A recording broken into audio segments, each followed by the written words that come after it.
Dystopian predictive policing, a new challenge to one of the worst Supreme Court decisions, and police arrest the wrong woman on Christmas. All that and more on today's IJ Update. Let's get into it. On Christmas Eve, 2022, Jennifer Heathbox was arrested getting off a cruise ship in Fort Lauderdale. Police had a warrant for a different Jennifer with a different last name.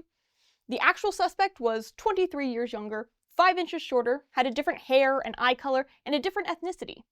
Still, the innocent Jennifer spent 3 days in jail, missing Christmas with her family and, most importantly, her last chance to see her son before his overseas deployment.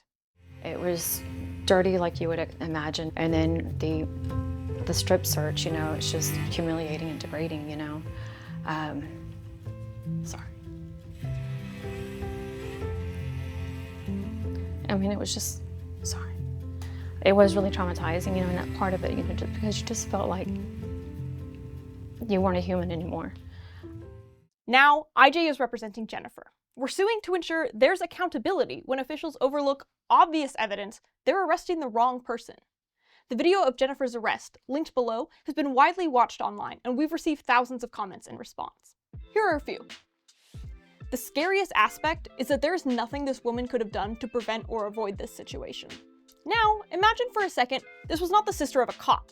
Imagine you lived around the poverty level. You'd still be in jail. If I make a mistake in my job, I'm justifiably liable for it. If police make mistakes, there's no liability. We also had a few questions. One commenter asked, what's the most common thread in these cases of mistaken identity? That 30 seconds of actual investigation into the person's details could have prevented it. Another asked, the only question I have is why does disembarking from a ship require a wanted or warrant check? Since when does a privately held cruise line get access to law enforcement databases? I looked into it and asked one of our attorneys. So it's a great question, and international travel on cruise ships is actually very similar to international travel on airplanes, where all passengers are required to scan their IDs getting on and getting off a cruise ship at any port of entry into the United States. So it's not that the cruise ship keeps the information, but it's that the information is shared with local law enforcement. And as Jared mentioned on our Beyond the Brief episode, we actually think that Broward County had Jennifer's information from when she scanned her ID to get on the boat. And that's what makes this situation even more egregious, is that they had a week to investigate and realize that they had the wrong person, and they arrested her anyway. Can the government take your property just to hand it over to your business competitor? That's the question Brian Bowers is asking the US Supreme Court, after a New York court said it was perfectly fine for a government agency to take Brian's property through eminent domain and give it to his competitor to use as a private parking lot. Asking the government to give you someone else's land should shock anyone who values property rights. And even more shocking is when the government says, sure thing. In most states, this kind of forced property transfer between private owners would be forbidden. Or at least someone like Brian could ask a court to take a look at the constitutionality. But in New York, it is business as usual. The culprit is the Supreme Court's infamous 2005 decision in Kelo versus City of New London. In that case, the court allowed a working-class Connecticut neighborhood to be condemned and handed over to new private owners, who would presumably pay more in taxes.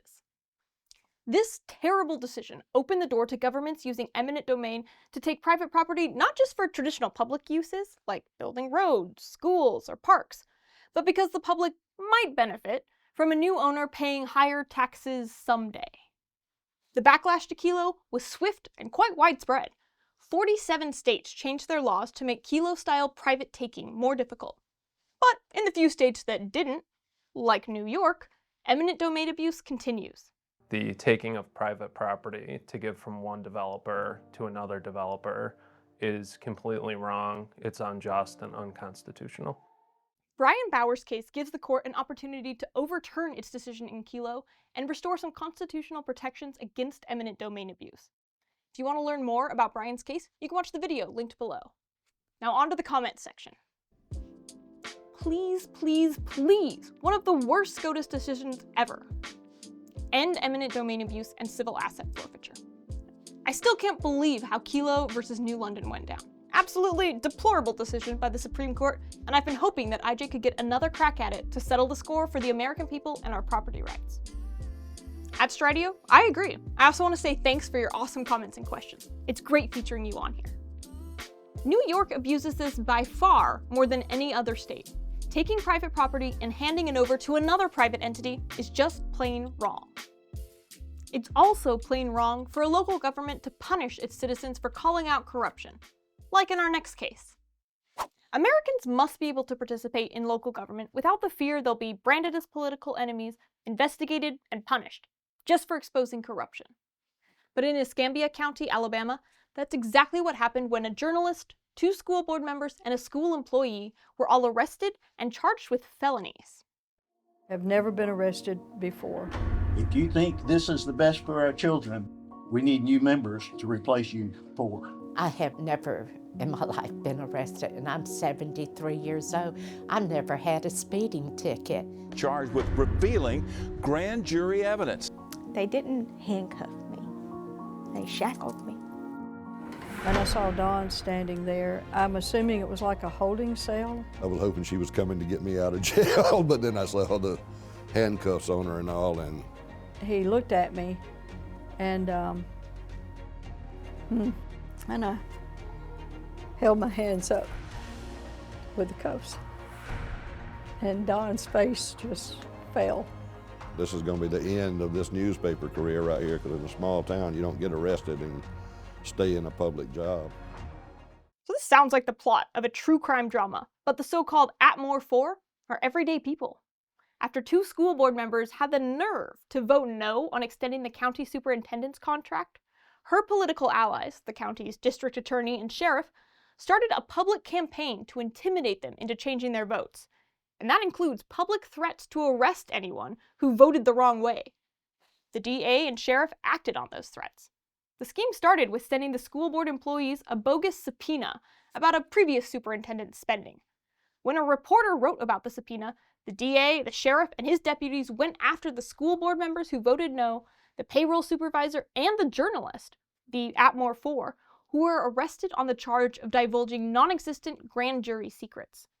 That retaliation violates the First and Fourth Amendments. So now, the Atmore 4 have teamed up with IJ to sue the officials responsible for violating their rights. Don't forget to watch the video linked below. We had some great comments. Love and respect these 4 brave people for standing up for their rights. I hate corruption. Thank you, Institute for Justice, for doing what you do. YouTube has exposed so much of this nationwide. It's shocking, but it's heartening to see it will all come to light. We also had a lot of questions. For example, as an Aussie, can someone tell me why they were being forced to vote and why the DA and sheriff were involved? What was the grand jury involvement for? Something seems missing.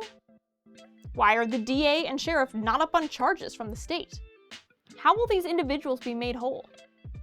Those are good questions, so I asked IJ attorney Brian Morris to answer them.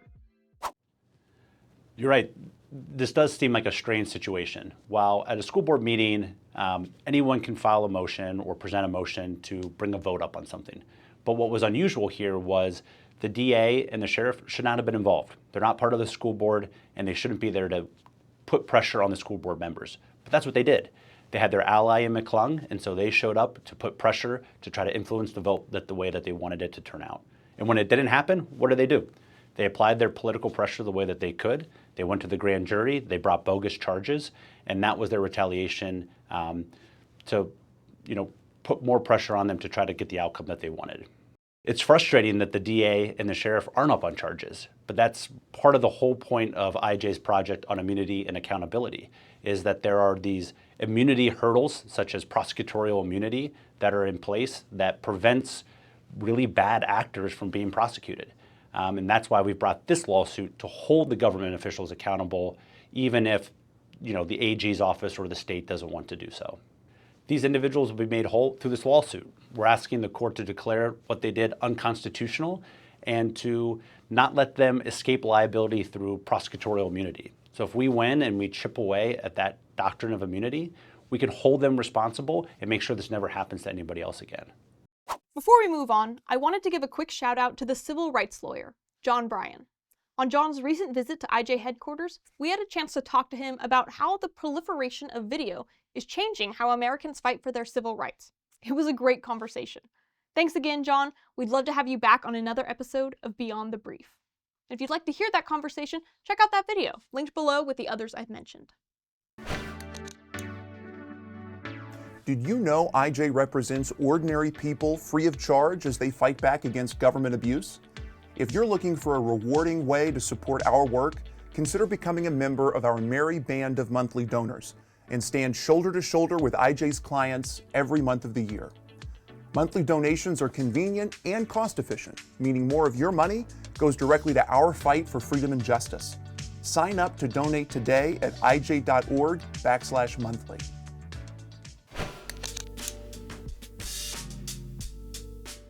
What would you do if the police routinely harassed your family because a mysterious computer algorithm says that you are likely to break the law in the future?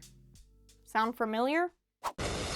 I'm placing you under arrest for the future murder of Sarah Mark. We are arresting individuals who have broken no law. But they will. For years, the Pasco County, Florida Sheriff's Office used a secret point system to add people to a list based on things like being suspected of a crime, witnessing a crime, or even being the victim of a crime.